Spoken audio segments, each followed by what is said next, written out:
بارے محلی نے مہربان ہو کر اس پری کے مکان کا نشان بتایا اور مجھے رخصت کیا، اور آپ ان دونوں زخمیوں کے گاڑنے دابنے کی فکر میں رہا۔ تہمت سے اس فساد کے الگ ہوا اور اشتیاق میں اس پری کے ملنے کے لیے گھبرایا ہوا گرتا پڑتا ڈھونڈتا شام کے وقت اس کوچے میں اسی پتے پر جا پہنچا، اور نزدیک دروازے کے ایک گوشے میں ساری رات کاٹی۔ کسو کی آمد و رفت کی آہٹ نہ ملی اور کوئی احوال پرساں میرا نہ ہوا۔ اسی بے کسی کی حالت میں صبح ہو گئی۔ جب سورج نکلا، اس مکان کے بالا خانے کی ایک کھڑکی سے وہ ماہرو میری طرف دیکھنے لگی۔ اس وقت عالم خوشی کا جو مجھ پر گزرا دل ہی جانتا ہے، شکر خدا کا کیا۔ اتنے میں ایک خوجے نے میرے پاس آ کر کہا، اس مسجد میں تو جا کر بیٹھ، شاید تیرا مطلب اس جگہ بر آوے اور اپنے دل کی مراد پاوے۔ فقیر کے فرمانے سے اس کے وہاں سے اٹھ کر اسی مسجد میں جا رہا، لیکن آنکھیں دروازے کی طرف لگ رہی تھی کہ دیکھیے پردہ غیب سے کیا ظاہر ہوتا ہے۔ تمام دن جیسے روزہ دار شام ہونے کا انتظار کھینچتا ہے، میں نے بھی 2 روز ویسے ہی بے قراری میں کاٹا۔ بارے جس طرح سے شام ہوئی اور دن پہاڑ سا چھاتی پر سے ٹلا، ایک بارگی وہی خواجہ سرا جس نے اس پری کے مکان کا پتہ دیا تھا مسجد میں آیا۔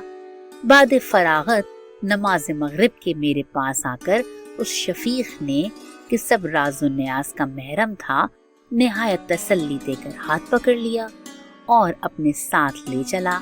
رفتہ رفتہ ایک باغیچے میں بٹھا کر کہا، یہاں رہو جب تک تمہاری آرزو بر آوے، اور آپ رخصت ہو کر شاید میری حقیقت حضور میں کہنے گیا۔ میں اس باغ کے پھولوں کی بہار اور چاندنی کا عالم اور حوض نہروں میں فوارے ساون بھادوں کے اچھلنے کا تماشا دیکھ رہا تھا، لیکن جب پھولوں کو دیکھتا تب اس گل بدن کا خیال آتا، جب چاند پر نظر پڑتی تب اس ماہرو کا مکھڑا یاد کرتا۔ یہ سب بہار اس کے بغیر میری آنکھوں میں خار تھی۔ بارے خدا اس کے دل کو مہربان کیا۔ ایک دم کے بعد وہ پری دروازے سے جیسے 14ویں رات کا چاند بناؤ کیے، گلے میں پشواز بادلے کی، سر پر اوڑھنی جس میں آنچل پلو لہر کو گھوگھرو لگا ہوا، سر سے پانوں تک موتیوں میں جڑی روش پر آ کر کھڑی ہوئی۔ اس کے آنے سے تر و تازگی نئے سرے سے اس باغ کو فقیر کے دل کو ہو گئی۔ ایک دم ادھر ادھر سیر کر کرشائے نشی میں مغرق مسند پر تکیہ لگا کر بیٹھی۔ میں دوڑ کر پروانے کی طرح جیسے شمع کے گرد پھرتا ہے تصدیق ہوا، اور غلام کے مانند دونوں ہاتھ جوڑ کر کھڑا ہوا۔ اس میں وہ خواجہ میری خاطر بطور سفارش کے عرض کرنے لگا۔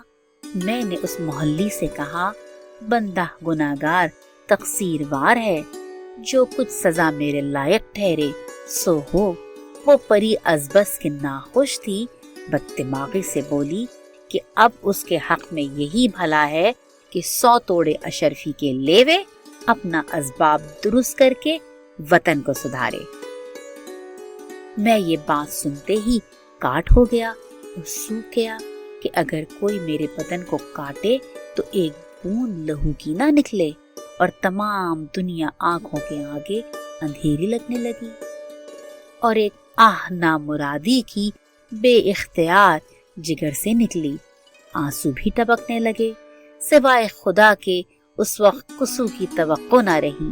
مایوس محض ہو کر اتنا بولا، بھلا ٹک اپنے دل میں غور فرمائیے، اگر مجھ کم نصیب کو دنیا کا لالچ ہوتا تو اپنا جان و مال حضور میں نہ کھوتا؟